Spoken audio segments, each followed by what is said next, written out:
É natural que esses nomes surjam com mais facilidade nesse momento. Agora, o Fabinho Soldado está prospectando.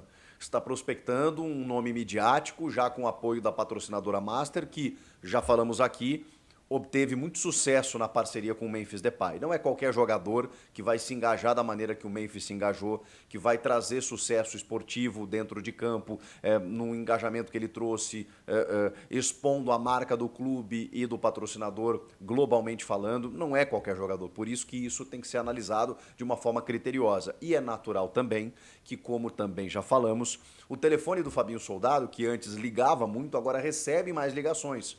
E é claro que o mundo da bola, os empresários, eles percebem o Corinthians como uma grande possibilidade.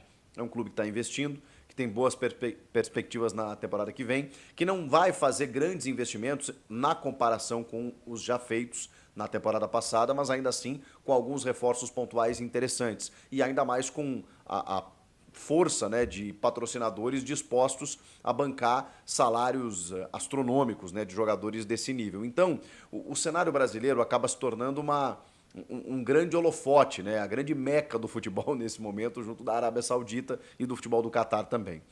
Pois é justamente na Arábia Saudita que joga um jogador do qual o Corinthians poderia estar negociando. Por que eu falo poderia? Porque ainda está no campo ainda da possibilidade. O Leandro Quesada, que é muito bem informado, repórter, comentarista da Rádio Band News FM, que passou muitos anos na Rádio Bandeirantes e que esteve no programa Donos da Bola do Craque Neto nesta terça-feira, disse que o italiano Marco Verratti será ou até já foi oferecido ao Corinthians. O Fabinho Soldado esteve no Catar recentemente, tem também a Europa na rota. A gente sabe que o Fabinho está prospectando justamente por saber que a patrocinadora vai investir e aí ele acaba recebendo um cartel de informações. O Verratti seria oferecido. Quem é Marco Verratti, para quem está chegando de Marte ou para quem não acompanha muito o futebol internacional? É um excepcional meio-campista que jogou 11 temporadas, se eu não me engano, no PSG, tem 9 ligas francesas por lá e hoje está no Al Arabi da Arábia Saudita. Ele também tem seleção italiana no currículo, tem 32 anos e joga uma enormidade. O PSG áureo, né, dos grandes tempos, e a Itália, campeã da Euro em 2021, teve no Marco Verratti como uma figura central. Claro, né, quando a gente fala Pogba e Marco Verratti, talvez eles se equivalem, né, em termos de posição, não sei se exatamente característica, né? O Pogba tem uma característica muito mais única, classuda, né? E de desenvolvimento do jogo. O Verratti já é um jogador mais assertivo, né? De passe, de dinâmica e tudo mais. Enfim, qualquer um dos dois seria uma grande contratação. A diferença, né, é que o Pogba tem essa questão do doping e que está se oferecendo bastante, né, na rede social, a gente está percebendo. O Verratti, ele é um cara que está atuando, é um cara que está em atividade e acho que chegaria aqui pronto para jogar. Acho que essa é uma diferença importante. Não sei se o Pogba ele mostra, e aí fazendo uma comparação aqui que eu nem sei se cabe para esse vídeo, mas enfim, né, já que a gente está falando desses dois atletas aí, mostra uma brasilidade, né? O Verratti eu não sei se a adaptação não seria um pouco mais difícil, né? Enfim, o Pogba já jogou com o Memphis Depay, né? Eu acho que teria uma proximidade maior, um estilo mais Corinthians.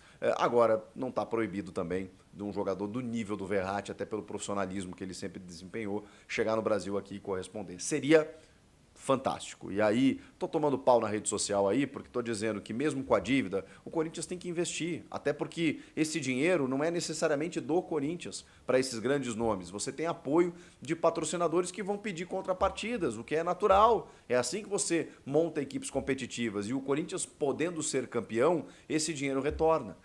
Se você não investir, se você montar times que vão ter dificuldades em tabela e vai ficar ali sem obter premiação, aí você vai patinar, aí você vai enxugar gelo e a coisa não vai sair do lugar, vai ficar numa areia movediça eterna. Agora, se você der um salto, fizer uma aposta para ali na frente conquistar títulos com um time forte e esse retorno vier, aí você consegue pagar as contas. Eu acho que é a maneira mais fácil de você conseguir sair do buraco. E o Corinthians está numa dívida realmente muito grande, que só aumenta, mas a maneira que eu enxergo é você, com apoio, com investidores, conseguir montar um time forte para aí sim, bater de frente com essas grandes equipes e aí poder angariar receita ali na frente.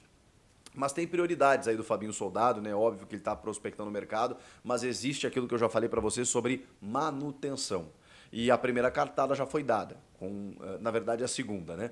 Primeiro a aquisição do Hugo Souza, era fundamental. Segundo, a manutenção do André Carrilho, e mais do que a manutenção, ele jogaria até a metade do ano, mas uma extensão do vínculo. O mesmo vale para Thales Magno. Embora não seja um titular absoluto, ele tem só 22 anos. É um jogador com um grande potencial, até de revenda, se o Corinthians for adquiri-lo, só que ele custa caro, né? Cerca de 70 milhões de reais. Eu acho que esse valor precisa ser bem negociado, porque não sei se vale o investimento nesse momento, ainda mais com todos esses problemas que o Corinthians está enfrentando. De qualquer forma, quando ele chega, ele interfere diretamente no time, né? Eu lembro muito bem, quando ele chegou, em 2, 3 jogos, ele fez a diferença, marcando gols, dando assistência, sendo participativo. Depois, a dupla Memphis e Yuri acabou se sobressaindo. Mas o Thales Magno trata-se de um jogador importante. E para jogar só até metade do ano não é interessante. Então essa extensão do vínculo está sendo trabalhada. E por último, o Romero, né? O Romero que tem uma discussão aí sobre a questão do tempo de contrato, ele quer 2 anos, o Corinthians quer 1, a questão salarial meio que foi decidida e pelo menos a possibilidade, né, do Romero ficar, isso já foi decidido também. O Ramon Dias conta com ele, o Fabinho Soldado, o Augusto Melo, eles entendem como um cara importante na manutenção, para que ele continue jogando pelo Corinthians, mas tudo isso ainda tem que ser acordado. Então, depois do Carrilho, Thales Magno e Romero agora são as prioridades do Corinthians para que eles se mantenham no elenco a partir do ano que vem. E aí, aqueles reforços pontuais, né? Será que vem um lateral esquerdo? Acho que não é a prioridade máxima. Zagueiro, sim. E mais um atacante ali, especialmente se for um midiático, né? Um cara com força e, pelo que eu estou percebendo, um meio-campista, né? Seja o Pogba, seja o Verratti, ou seja um cara ali para reforçar ainda mais, até porque o Bidon a gente sabe que é uma possibilidade muito forte de poder deixar o Corinthians, né? O Breno Bidon tem um assédio europeu, ele tem só 19 anos e amanhã ou depois ele vai ser vendido. Então você mantendo o Carrilho, você tendo um Alex Santana, você tendo um Ranieri voltando a performar, você tendo outros jogadores ali para aquela posição, trazendo mais um ali com nível de titularidade, beleza, o elenco está fechado. E mais um homem de ataque de lado de campo para poder, né, fazer concorrência ao Pedro Henrique, ao Thales Magno, a esses jogadores, o próprio Romero, né, esses jogadores aí eu acho que o elenco fica numa robustez tremenda para poder disputar títulos no ano que vem. Pelo menos é a minha opinião. O que vocês acham de tudo isso? Comentem aqui, inscreva-se no canal e eu volto na próxima.